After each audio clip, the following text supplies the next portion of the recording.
Good morning. Well, I guess this is my first official YouTube walk and ramble. Flano walk and ramble. Good morning. Hey, we're live here in beautiful, gorgeous Bangkok, Thailand. I'm not quite awake yet. So what's happening? Okay. In the past, I've done a lot of these, what I call walk and rambles here in Bangkok when I got on my daily walks, almost daily. I've had quite a few friends suggest I do something on YouTube, which I haven't done this before on YouTube.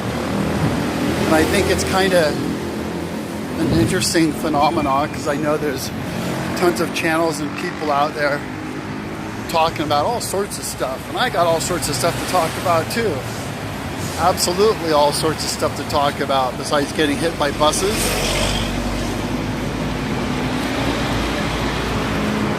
So, if you can't sleep, tune me in. Maybe I'll help you go to sleep. So, okay, the deal is my name's Flano, John Flanagan. I'm originally from San Francisco, California. I've been living here in Bangkok for a while. First came to Thailand in 1990, and I was a bit younger. Didn't have any gray hair in my beard then, and yeah, I was a young dude running around these streets here, right where I'm at right now, actually, here in Sukhumvit at Soi 4. So yeah, okay. So I've been doing these what I call walk and rambles on Facebook before, and recently some friends have been saying, hey, why don't you do something on YouTube? I'm like, what? And they're like, just do your walk and ramble on YouTube. I'm like, okay, I'll give it a shot. So when I'm doing this, I talk about all sorts of different things.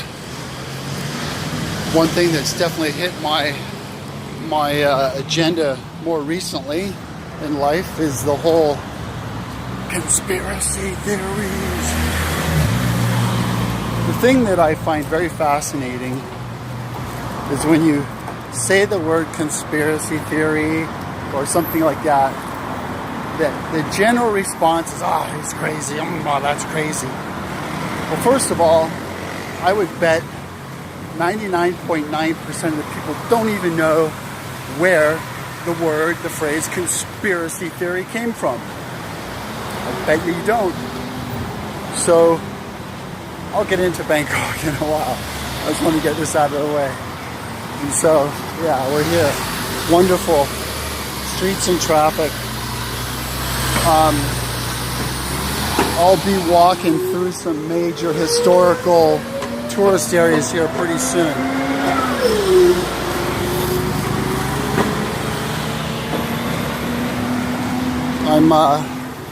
So my walk is from Thong La, Sukhumvit 38, Soi 38, all the way straight up this road I live on, and I follow it all the way straight out to the Royal Palace, and then at the Royal Palace I kind of jog over and I cut up the river for a minute, and then I cross a bridge, and I go back up the other side of the river, go to a giant mall called Icon Siam for an ice cream break. Then I walk up to a place called the Taxon Bridge, cross the river again, make my way up through an area called Silom district area, basically. Then I'll get up to Lumpini Park, and yeah.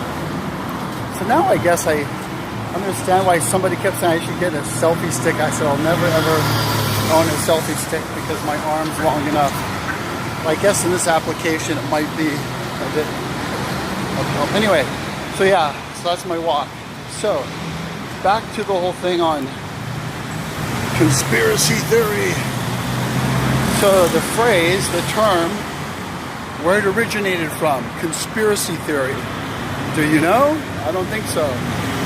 Okay, so conspiracy theory, the word, the phrase, originally came out of the Warren Commission. Who knows what the Warren Commission is? some of you absolutely know. The Warren Commission was the investigative body put together to figure out who killed JFK. And that entire thing was one big sham scam. Because the guy to head the Warren Commission was one of the main dudes wanted Kennedy dead anyway. Had something to do in his assassination, I should say. So I forget which individual actually keyed the term. I don't know if it was him, the Warren himself, or someone else, but it was someone from within the Warren Commission that said, oh, you shouldn't be, you know, this everybody's out there trying to say there's a conspiracy theory on this, and all those people are crazy. So the phrase, a conspiracy theory, came out of the Warren Commission from the JFK assassination. All right? So that's where it originally came from. It was centered around the whole JFK thing. And so what they've done is they've kind of like programmed everybody. When you hear the conspiracy theory, you're supposed to just boo-haw it and, oh, it's crazy stuff. Well, when I was looking at the JFK thing, something else happened. I fell into the rabbit hole. Who knows what I'm talking about, the rabbit hole. So what happened, on one of these many gazillion, 100 zillion videos that talk about why JFK was assassinated, and he was taken out for multiple reasons. JFK had basically come into the administration and was shaking up the house like nobody had ever done before. And he was really trying to clean out the swamp. That's what he was doing. So in one of the videos they said one of the reasons JFK was taken out was because he did not sign off on Operations Northwoods. Operation Northwoods, what the hell is that? I didn't know what Operations Northwoods was. Never heard of it. So I Googled it. I don't use Google anymore, by the way. I use DuckDuckGo. Stay off of Google as much as I can, but I guess this YouTube's part of Google, isn't it? So I found out Operation Northwoods was something the CIA drafted, put together, planned, had it all ready to go, and they just wanted JFK to sign off on it. And JFK said, excuse my French, fuck you motherfuckers, you're crazy. And he didn't sign it. So, what was it, you might ask? Well, we were having problems with Cuba back then. Cuba and the Russians were a big issue back then for the US. Cuban Missile Crisis. Most of you might be too young to know what the hell I'm talking about. Google it, DuckDuckGo it. So the deal was, Operations Northwoods was a blueprint, an exact diagram, a game plan that is essentially exactly what 911 was, 9/11 was, okay? Here we go. A lot of you still believe the narrative. I don't. Many people don't. And if you do, well, you're not doing proper research and your head's only in mainstream. You're not getting out to really understand what's happening in the world. So Operations Northwoods is a blueprint on how we, the US government, CIA, was going to stage all these attacks on U.S. people and interests and assets, if you will. Hijacking a few planes, blowing up a few planes, sinking a few ships, doing some pretty horrific stuff. Kind of like 9/11. Except this was for Cuba, because they wanted to get the American sentiment all against Cuba so we could go in and just tear them apart. That, my friends, is Operation Northwoods. Check it out. Do a DuckDuckGo search. So when I saw this, I was originally pretty shocked. Like really shocked. Like super shocked. I didn't believe the 911 narrative anyway. I knew it was some sort of an inside job, and I just didn't totally know what or how, but I didn't believe any of that, especially when they said, oh look, we found one of the terrorist passports laying here on the sidewalk. I mean, come on. I can't even believe they did that. Not to mention a couple of the engines, the engines they found, which isn't, I don't think it's even big information. I mean, you can find it, but apparently they said, oh yeah, we found a couple of the plane's engines laying over here on the sidewalk. I thought the planes went into the building and kind of disintegrated. But yeah, so they said they found, I think it was 2 engines, if I recall. And they said, oh, here are the engines from the planes. And guess what? Those engines didn't belong to those planes. So how did those engines get laying around on the sidewalk? I think somebody kind of dropped them there and went, oh hey, look, oh my God, the engines.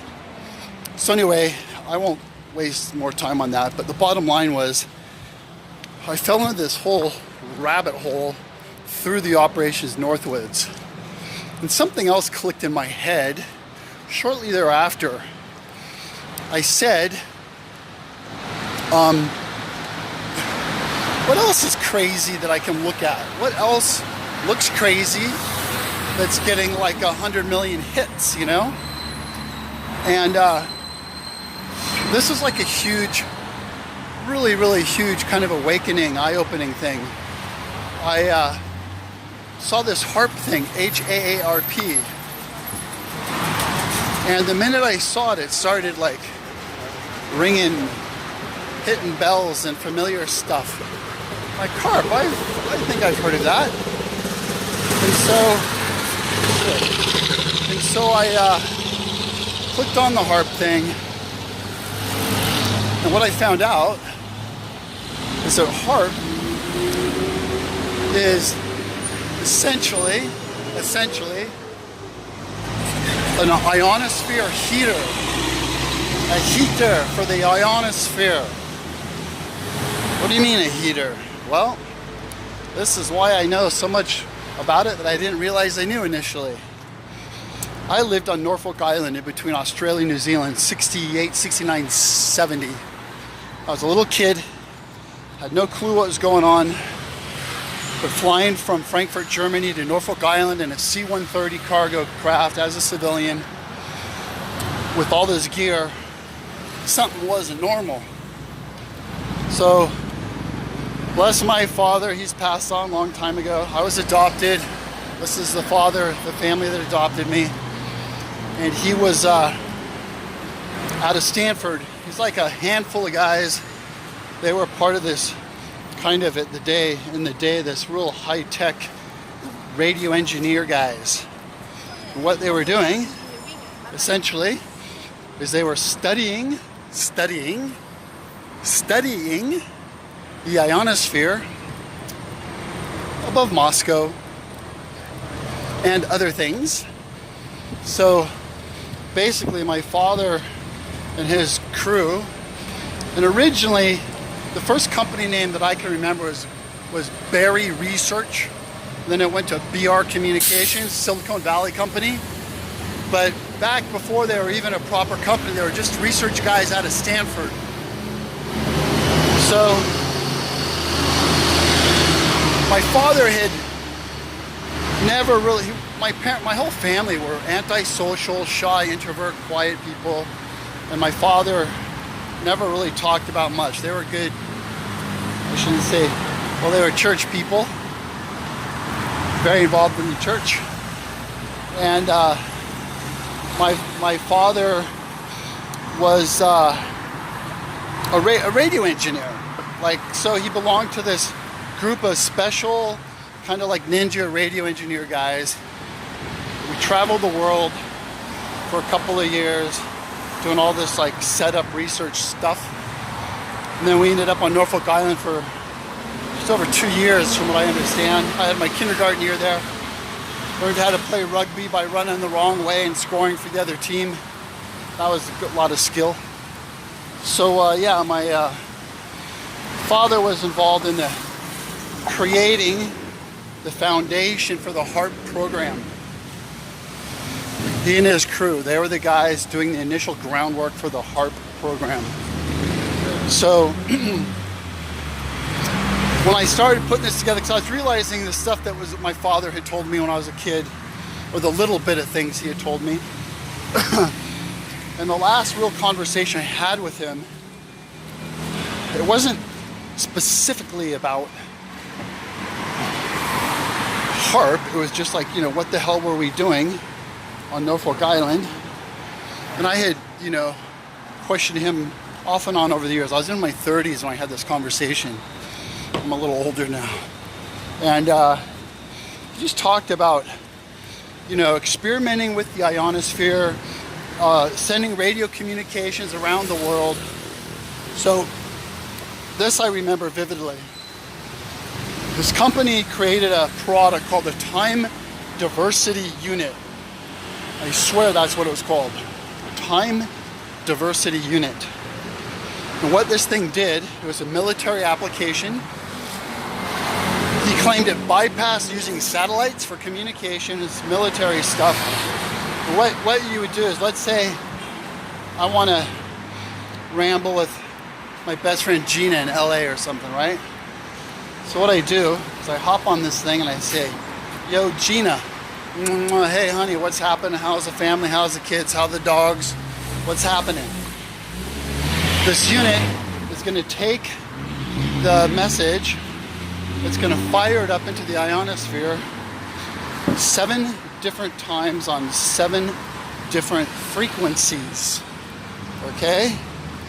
So, and when it does that, it fires up in the ionosphere 7 signals, 7 different frequencies, same message, and it bounces it around. Supposedly it bounces off the ionosphere and comes down somewhere, and might have to bounce off an aircraft carrier somewhere and then bounce up and continue. Something like that. So this was a product that they made. They did all sorts of other stuff. Because you got to understand, they were realizing they were having a, what was the word he said? They were, what was the word? Basically, they were having weather, they were affecting the weather.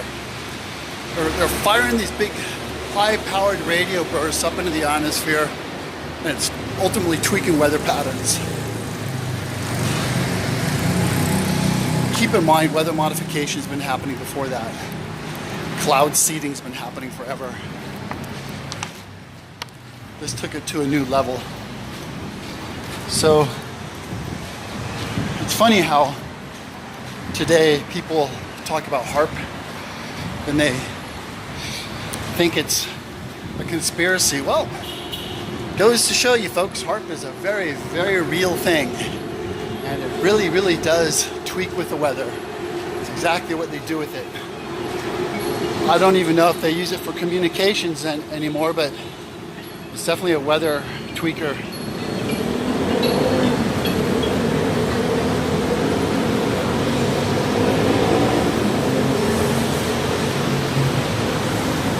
So this is the Irwan Shrine. This is where we had a little bomb explode a few years back. And I was just discussing to somebody the other day the nature of the bomb blast was very strange, because Right down here where the lady's sitting with the flowers, right down there. Yeah?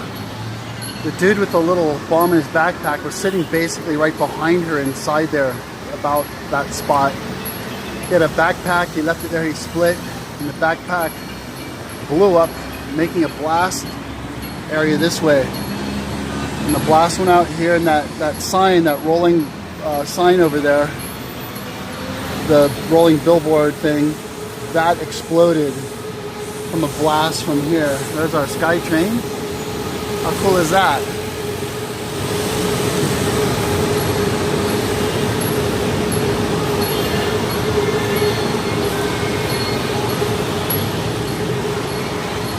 See, Bangkok is cool.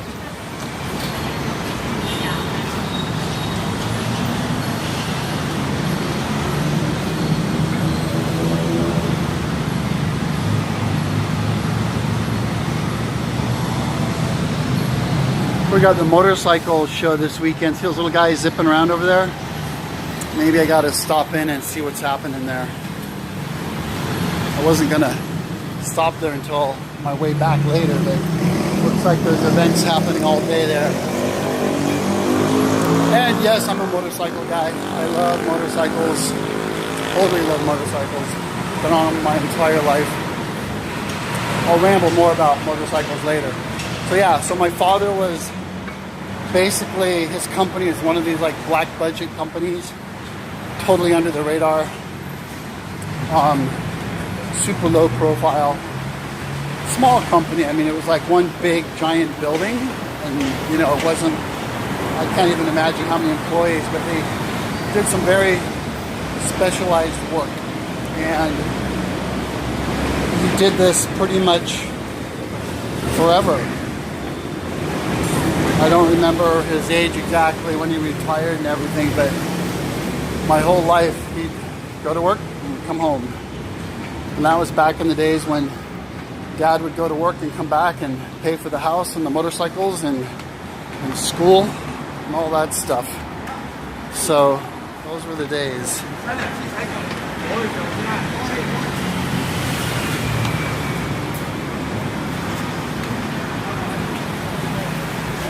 Oh, you gotta go in this way.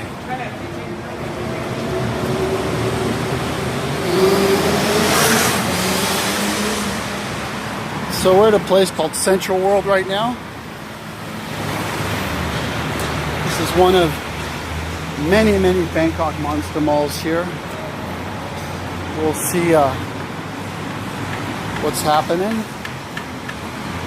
It's winter time here in Bangkok. You might notice I'm wearing a little bean cap.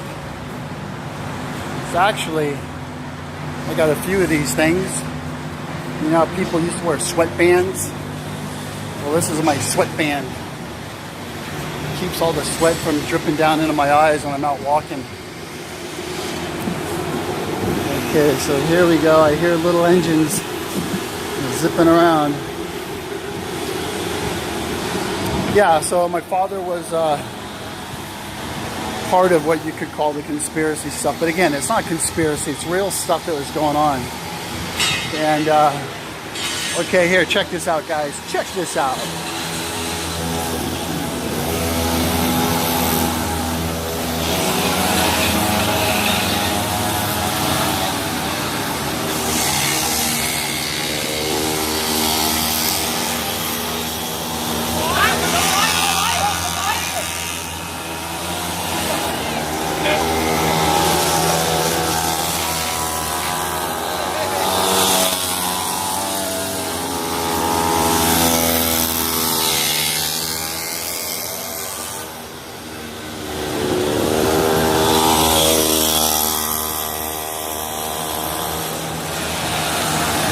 Okay, I think I've rambled enough on this opening video. I need to do a little quick photos and some video. They're going to have another heat here, another race in a minute.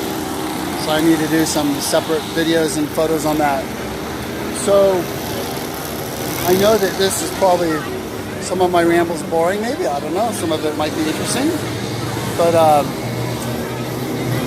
can't go live until tomorrow.